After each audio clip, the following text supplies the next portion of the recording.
Hello all, it's the 25th of July 2017, you're here with Dan in Essex, UK. Got quite a lot of interesting bits and bobs going on at the moment, so I thought I would start at the beginning. So what we got here, as you can see, are strawberry plants. Got assorted varieties here, got these from Homebase, Symphony, I've got Cambridge Favourite, not that that's coming into focus, I've got El Santa, and I've got Honey-O as well here. And what I've been doing is taking cuttings from them here. Well, not cuttings, but taking runners from them in order to propagate them. I'm going to be doing a video on this, on how to do this, but you can probably get the idea just from looking at it like this. But certainly putting out some nice strawberries. This is Symphony, and yes indeed. Now, they are a late fruit, and what I've found with these is actually I had some very early strawberries off of this, and now I'm getting a second crop. So this is interesting because I purchased these all, as I stated, from Homebase, and they've been very good. They're only very small. If you go far enough back in my channel, you'll see when I purchased them. But Symphony, yes, had an early crop and now a secondary crop, so great variety there, and lovely tasting strawberries as well. It's one of the best things you can do really with regards to taking runners, because you can save yourself so much money like this. If you think you're going to pay a set amount for a certain amount of plants, you can take these for free, either from your own or from somebody else, if they are generous enough to allow you to do it. So they're all looking good. Over here, amongst a little vegetable bed, getting some decent courgettes, which are now marrows more or less. See quite a few of them down there. Baby one on the way, you can see just there. So I'm quite happy actually with how they've come on. And I've got a cucumber as well here, an outdoor cucumber, you see that there, look, so that's all good. Now entering the polytunnel, a few bits and bobs going on here. Had a lot of wet weather of late actually. It's rained here the last few days, which was a good thing. We certainly needed it. Daytime temperature of about 23 degrees C today, so that's good. Water butts are full. People's allotments and gardens have been watered, so that's brilliant. But the rain was needed and the ground's nicely saturated, so perfect. So let's have a look at what we've got here.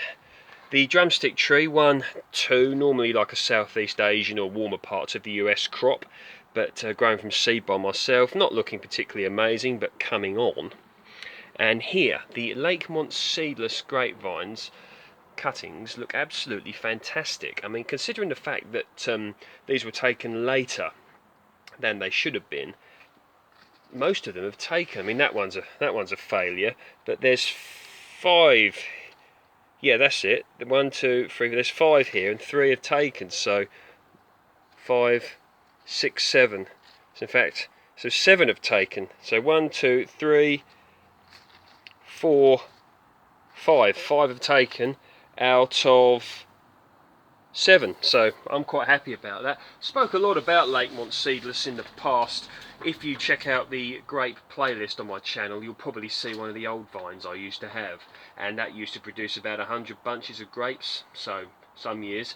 I imagine it was on a vigorous rootstock. Of course, you won't get a rootstock if you grow them from a cutting, because they're just going to grow from the cutting. But even so, you can save yourself a little bit of money like that if someone's kind enough to give you some cuttings, or you may even want to do a swap seed for something else. But certainly an interesting thing to get into. And Lakemont seedless, it's an American variety, and the grapes are almost honey sweet when they're ripened, and I really do like them, so certainly good there. Now, cherries are finished. People who've been following me for a while have seen the great crop that I had off of this small cherry minaret, but put out some great growth, growing it in this polytunnel simply because I didn't want to have to cover it up outside with nets from the birds. So yeah, that's why I've grown it in here. The peach tree, Dixie Red, all finished now.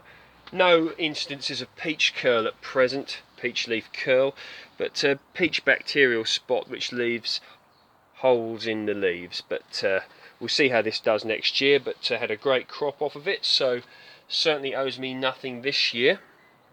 And let's see what else we've got. Now the watermelons.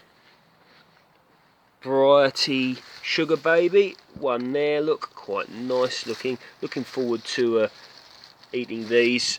They're not going to get very big, hence the name Sugar Baby. You need one that's going to ripen pretty quick in the UK climate, simply because, sorry about tipping the water off, simply because we generally don't get that long of summers. Although this year actually the weather's been very good by UK standards. So another one there. And I've got another one under here, look, that's set. Look at that. So yeah, very good. You guys know I've been pollinating these by taking pollen from the male to the female flower. But I'm certainly happy with you know, how these are going. And of course in the UK a crop like this is certainly not guaranteed. But if I get 3 watermelons, that'll do me. You may remember the Concord pear that I moved. Considering the fact this is the first year in its new place, got 1, 2, 3, 4, 5, 6, 7, 8 pairs. So very happy about that indeed. I mean, 8 pairs for a tree that's not particularly big, and it's in its new location. So pear variety Concord. Jubilee plum. This was a new tree. I purchased this from mail order trees. It was a buy one get one free with a Worcester pearman apple that I'll take you to in a minute. But there you go, similar in appearance but flavour to Victoria, but much larger fruit and slightly earlier. So this is on St Julian A, so it should be a decent sized tree one day. St Julian A is the rootstock. For those of you that don't know, most plum trees are grafted or budded onto rootstocks in order to control vigour, etc, etc. But yeah, something tells me this is going to be a very big tree one day. It's going to do very well. But first year at the moment, looks healthy to me, so we'll see how it does. Put some tayberries in, and we'll see how they go. They tend to, what they do is they fruit on last year's growth. So you can see it's put up some growth from there to there, so should get a crop off of this next year. So I'm quite happy about that. And here we have apple tree variety Worcester pearman. It's put out some growth this year, but it's establishing itself. It's on rootstock MM106, otherwise known as a half standard semi-vigorous, so it should be a decent tree one day, but just got to wait really. So down here, this is a Lakemont seedless grapevine cutting that I took a few years ago, and you can see it's put out some growth this year. So you guys come back in 3 years, watch this and watch and see how this grapevine materialises. What's going to happen is it will get so big it will take up this entire fence panel. This fence panel here is in a lot of gets a lot of heat during the day, gets a lot of sun rather, and then of course the fence panel then proceeds to warm up. Generally recommended in the UK, if you're going to grow grapes outside, grow them up against a south-facing wall or fence, because they do appreciate this. It'll help increase the sugar content in your grapes and help them ripen earlier. So you want to be giving yourself the best possible chance, even if you grow a great variety like Lakemont seedless.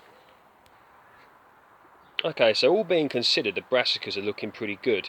Even though it was covered by this net, some caterpillars, not caterpillars got in, but some moths got in, look, and so you got some cabbage, butterfly caterpillars on there on this purple sprouting broccoli. So I'm going to get in there in a minute and I'm going to get some of them horrible things off, because they really can decimate your crop, and they tend to be active until around October time, so you don't want that. Think of the amount of damage they can do in October, you know, up until October. It all depends on what gets through. Some of the caterpillars are more destructive than others. Some will stay on the outer leaves, and some will actually go right into the hearts and destroy the hearts of your cabbages like this. But Golden Acre are looking pretty good. The Brussels sprout field baskets, they're looking pretty good as well. But kale's good, Swiss chard down there. So yeah, I'm happy with how how they've come out this year, the Brassicas. All being well, provided the caterpillars don't destroy them completely, these should be able to give me a decent crop of sprouts, etc, etc. Kale, chard, cabbage, purple sprouting broccoli next year. The blueberries have done well, considering I've not really paid any attention to them. Benefited from the hot summer. And a toberry I put in down here.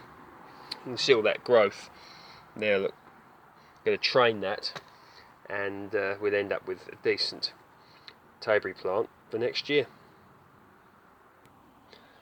So you can see everything's coming on. Nice time of year, summer's well underway, nearly into August now. Just got to carry on, haven't we? Keep working hard at our gardens and allotments, and learn from our mistakes, of which majority of people, me included, will make many. All the best. Speak soon.